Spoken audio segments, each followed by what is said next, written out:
Okay, well, we're down here at MAPS, the 25th anniversary of this wonderful organization. And we have a guy standing here who's really done a great job. You and the volunteers and the people you got around you, I guess the secret of success is to pick out good people and then manage them, right, Kim? Can you tell us a lot about this, okay? Okay, we started 25 years ago, and with one airplane in the side of the hangar, or the room across the way. We've grown it to 45 airplanes. We have 580 memberships. That corresponds to about 830 people. Last year we documented 47,000 volunteer hours, and the year before it was 51,000. This year we're on pace to go to 51,000 again. Our visitation has grown. 2009 we had a total visitor count 6,200. Then it went to 7,200. Then it went to 11,000. Then it went to 18,000. Then 25,000. We held it at 25,000, and this year we're expecting to go to 33 or to 35,000. So this thing's growing like crazy. And the reason is because well, our mission actually is to educate the public on the history of aviation, its impact on society. And we do that by restoring the airplanes and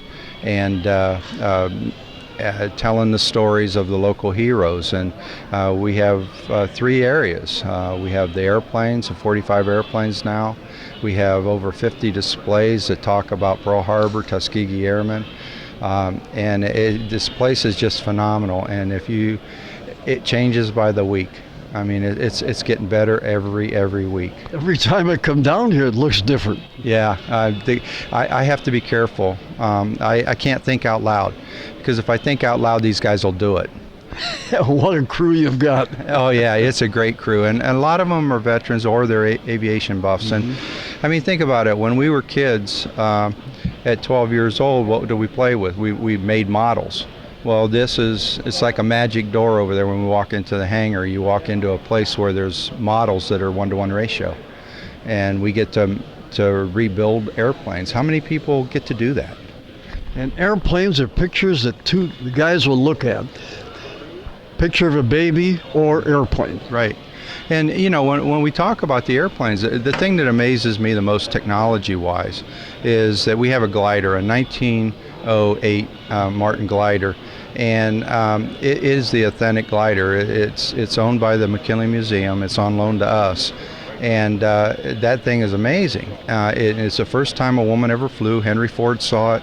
The Wright brothers saw it. And the thing I point out is that it's sitting right next to our B-26, and our B-26 is only 30 years older than that, and that's amazing to me. The triplane is only 10 years older than the glider. So when you start looking at the technology advancements, you can actually see it here. Yeah, you know, I should have introduced you as the encyclopedia. I'm getting a lesson here from what you're talking about. Well, it's easy because when you're passionate about something, it just comes naturally. I mean, and that's the whole key of this organization. If you look at how a 501c3 or a nonprofit organization is run, this is the model. We don't have a lot of money. We don't spend it if we don't have it. We do things in high priority. We talk a lot. We have total transparency. It's an organization to serve a purpose, and I believe that we have 2 purposes. Number one, the kids aren't learning the history anymore in high school or in grade school, and the reason is that it's so much history that they compress it and they don't really get into the detail that what we learned. So we feel that we can make an impression just on a one-time visit. It's significant.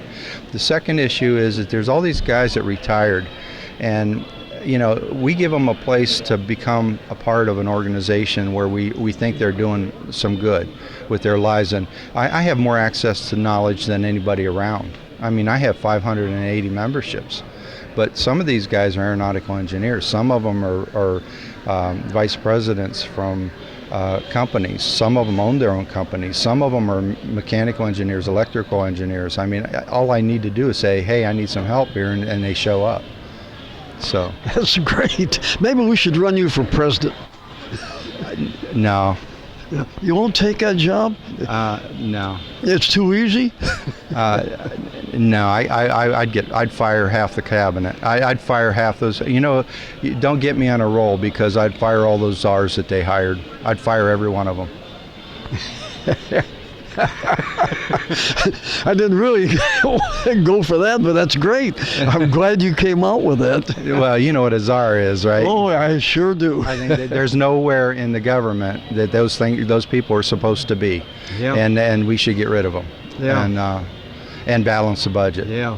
Well, getting back to you now, how did you get involved in this organization? My kid called me and he said, when I got out I grew up at Canton South, and I went into the Navy and I turned 19 on the way to Vietnam. And the airplanes that I worked on were A7s, A7As in Vietnam, and then A7Es and after we got back. And my kid called me, who's a naval flight officer. In fact, he's going to fly up at the Cleveland Air Show, and he's flying in Dayton tomorrow. We're going to go see him. He's a naval flight officer. He flies in F-18s. He called me up and said, "Hey, Dad, they got one of your planes at MAPS." And I said, "They got an A7?" He said, "No, they got one from your squadron." So I came over and looked at it. It was laying all over the floor, and you could scrape the paint off with your thumb, and it was disrespectful to the two guys we lost in Vietnam. So I said, "Can I put it together?" And he said, "You know anything about it?" I said, "A little bit." And Just a little. Just a little bit. Well, I went to school on that airplane, so I started working on it. And these people here didn't know I could talk for 2.5 years. Who is that guy? That's the guy who works on the A7. So I waved on my way past, and so that's how I got involved. And then when we started getting the airplane looking pretty good, I started talking to people, and they got to know me, and they know what my background is, and then they conned me into being a director, and then the growth started, because we created a business plan, we created a marketing plan, a grant plan, and we've executed all of those. So. Well, they better chain you here, because we don't want you to leave this place, okay? Well, I still teach at Kent State. I teach business courses at Kent State. Oh, do you? Yeah, one of my, what I did before I went into education was I was a turnaround guy. We had a contract with an investment company, and they bought $100 million companies, and they sent us in to fix them.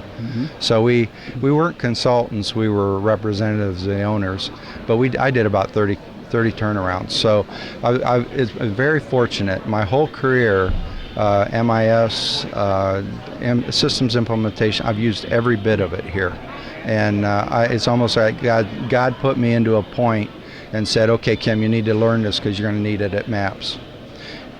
That's a great story.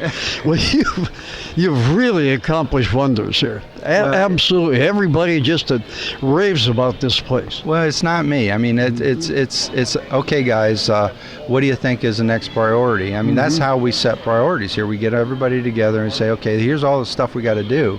What do you guys think is the highest priority?" And we really have focused on education. And when you have a mission and you have a purpose and a good organization, you can accomplish amazing things. Yeah, when you define a good leader, it's a guy who gets people and lets them go. Oh yeah, I just talked about that over restoration, and they said, "Wow, this really looks nice over here. It's all organized and it's clean." And I said, "Well, it's not me." I said, "There's 4 guys that run that place, and I let them go. I get out of their way. They know more than I do. Why should I tell them what to do?" Great. When's the book coming out?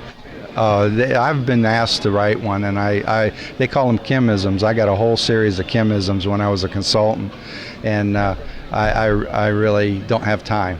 This place is too important, and what we're doing here is too important. And we're in this particular time of the organization, we're in a high growth and a high activity part of the lifestyle.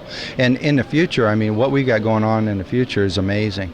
You know, we have just run out of room in the Gallery of Heroes, so we need to go upstairs. And there's a possibility of us absorbing 2 other museums because they're going out of business, and one was developing and the other one's going out of business, and they're going to move everything here. We're going to absorb them. So we're going to tell their story. We're going to go upstairs. In order for me to get upstairs, I have hurdles to go through. We got to get an elevator. We're going to have a continuation of the Gallery of Heroes behind us all the way around the corner. We're going to have education rooms, bathrooms that take our capacity up to 1,200. We're going to have a full kitchen and a 300-person banquet hall. That's really cool because we're friends with Bob Schofield, the 356 fighter group that went out of business. We bought all his tables and chairs and booths, and we're gonna make a banquet hall, and we're gonna call it the 356 Mess Hall. We're gonna keep the history alive. There's a lot of cool stuff going on here. That's great. The chain they should come up with, it got to be a big chain to keep you here. Nobody wants to see you go. No, I'm not going anywhere. Oh, great. Unless the good We're Lord glad wants to me. hear that. Unless the good Lord wants me. You I'm still not don't want to going. run for president? No, I'd be. They'd call me a hatchet man. Oh, my. Well, great. Thank you for talking to us. I know you're a busy guy today. Okay. Thanks, And Aaron. I appreciate it. once again, I had just interviewed the encyclopedia. Kim, director of the Maps Museum.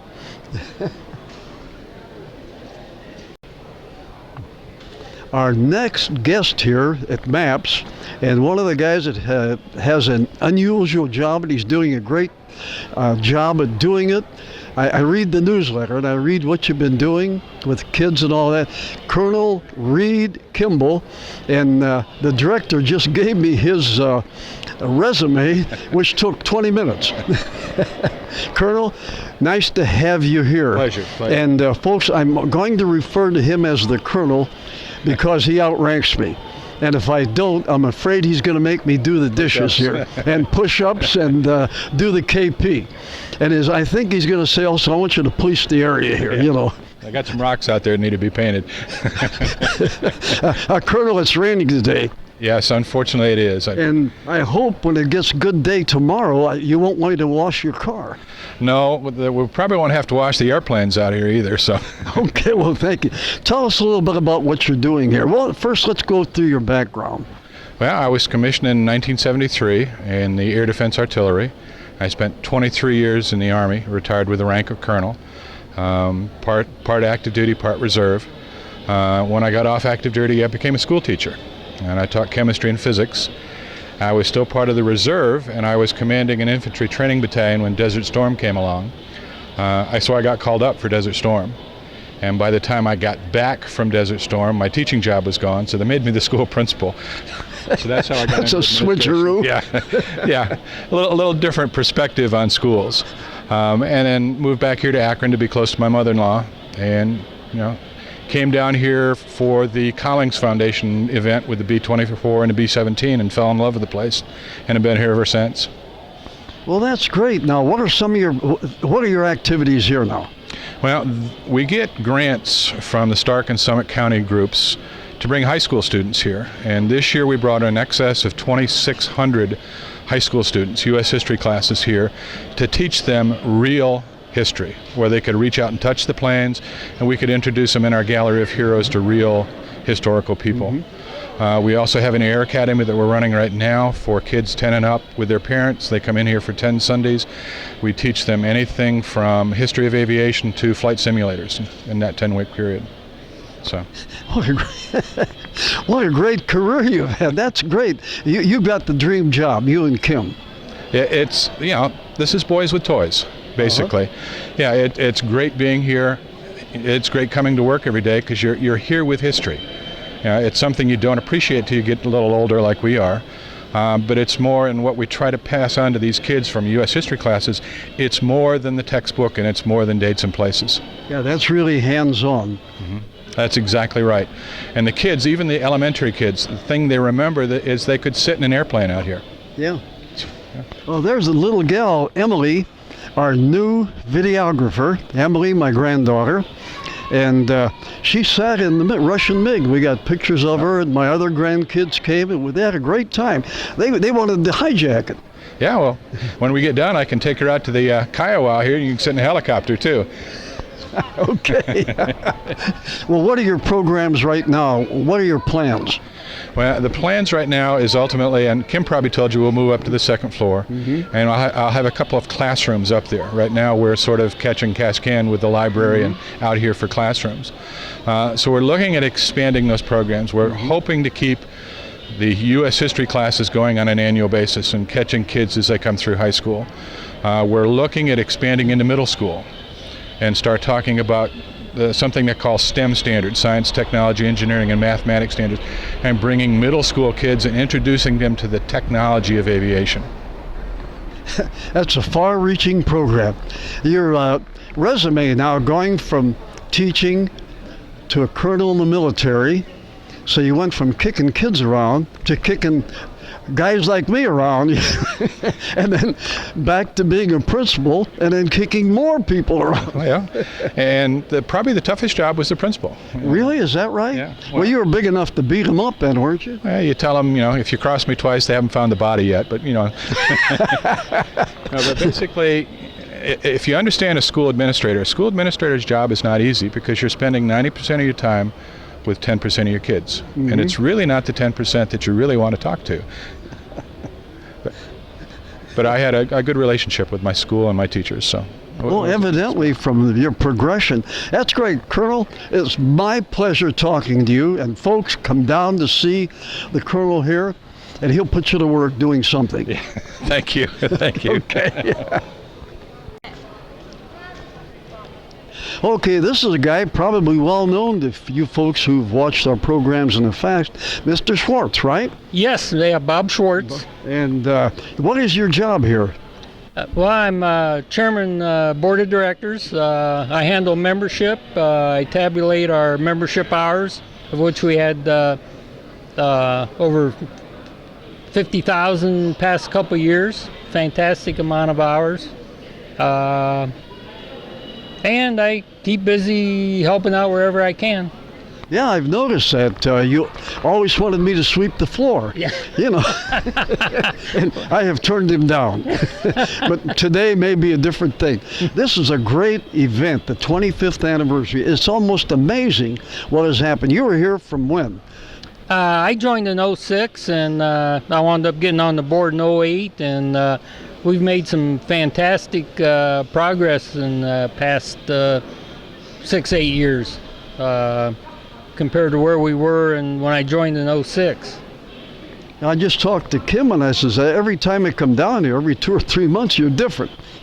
You expanded. Yeah, that's correct. Yeah, that's right. And people will go away for the winter, leave maybe around November, well, maybe right after Christmas, come back March 1st, and come walking in here, and the airplanes have all been moved around, and maybe we have a new airplane or two, and maybe a piece of the building has been restored or changed, because we've been doing a lot in the way of renovations of our different areas.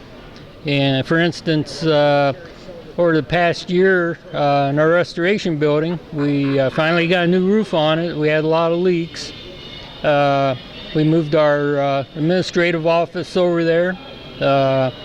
We have a art room. We have a audio-visual room over there. We have a parts, what they call, I think they call it their parts office. They have some computers in there and so forth for the restoration building. Okay, you're always interested in getting volunteers, right? Can you give us a commercial on that? Yes, we're always looking for volunteers. Matter of fact, we just reached 582 memberships, which equals about 804 members. That's our highest membership total we've ever had at the museum. And we have all sorts of different areas where a person can work. We have a gift shop, we have library, restoration, curator department. I know I'm missing a few. Just any skill is needed here, and welcome. Oh, we're doing a lot in the way of renovations and additions and stuff, so we can always use people who know how to work on paint, construct walls, ceilings, about anything you can think of. Okay, later on, can you take us over to the restoration area, and we'll film that, Emily, okay? Okay, well, thank you very much. I know you're going to be busy, but we'll hunt you down, and you can take us over there. All right, yeah, they were having demonstrations over there today. And, okay. it looks pretty nice over there. Okay, thank you for being with us. Okay, Ernie. Right.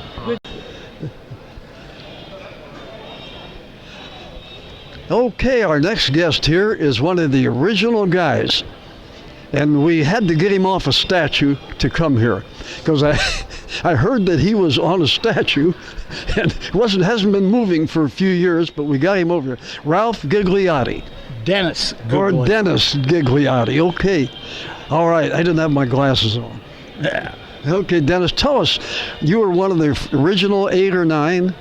Well, I'm one of the original 13, although there basically 5 of us were the very first meeting we had to set this up, and I was part of that. Well, what gave you guys the idea? Just were you out drinking beer somewhere and somebody said, hey, let's start a museum? We were an aircraft enthusiast, and there's another group that was doing aircraft restoration, and they're called today the Commemorative Air Force. And we started a group up here. Well, we just couldn't seem to get things rolling. So we just decided to go ahead and start our own here. Because that way we could actually have aircraft, because we were, according to this other group, too small to have aircraft of our own. So we did that, and this is history. Every bit of it. Oh, it's great. You guys have done a marvelous job here. Your serial number for maps is what? 003. 003. My goodness, great. Dennis, thank you very much for talking with us, and I want to congratulate you guys for what you've done. Thank you very much. Well, we're here by the F-86 again, and at the MAP's 25th anniversary. And I didn't know you were that old, Jim. And yeah, by a few, Ernie, by a few. Okay. But I'm not as old as you are, buddy. You really know how to hurt a guy. Hey, Jim Mesko. Jim had a long career. He's in Vietnam. He had a real tough, dangerous job. He drove a general around, and that's a dangerous job. I drove the sergeant around. But, the sergeant. Okay. Probably the general would have been safer. Okay. Jim also has written many, many books on airplanes. How many, Jim? I think 45. And we used to sell 44 of them. I don't know what happened to the other one, but remember at our bookstore we had many of his books. Yeah, you don't have any more, Ernie. I don't know if I want to talk to you now, since you're not selling them. I don't think your discount was big enough. We wanted 90%. Oh, well, okay. The company probably would have said, yeah, take that out of Jim's half. Okay. And Jim, you're retired as a? Well, I work for the Suburbanite as a writer. I work here at MAPS as a tour guide. And basically that's it. But that's enough to be retired on, Every morning. What you did in the real world? In the real world. Well, in the real world, I was a school teacher. And where? Taught at Green. I was at the middle school for 35 years. Same building. Once I got there, I don't know if they wanted to keep me or the other building said, we don't want him, so you guys keep him. But I spent 35 years in one building and enjoyed it. Had a lot of kids. Some of them work here at MAPS. I still do some work out there as a volunteer. But it was a good career, and I enjoyed it. And, glad I did it. And you're mainly doing military and aviation stuff or anything, right, at Suburbanite? Well, most of the military stuff I do, and I'll cover things from the schools. We kind of joke I know where the bodies are buried, so that's why they hired me. So that makes it kind of fun when you go in there and they start telling you something. I said, oh, wait a minute, this is Jim we're talking to. He knows all this, where everybody's doing the wrong things and the right things. So we gotta be truthful with him. So you mentioned where the bodies were buried. Are you also retired from the mafia? Yes. Okay, that's why those were the bodies are buried. Jim, thanks a lot for being with us. We're going to push on here. Okay, Ernie, it's always good to see you. And one closing thing, Jim has done the program a couple times for us. And he got hollered at too, so by Ray. Talking too long. So, okay, Jim, thanks again. Take care, Ernie. And we're back again with the Colonel, and he took us into a place here at the MAPS 25th anniversary, and this is a setup we've never seen or never done before. So the Colonel's going to give us the quick tour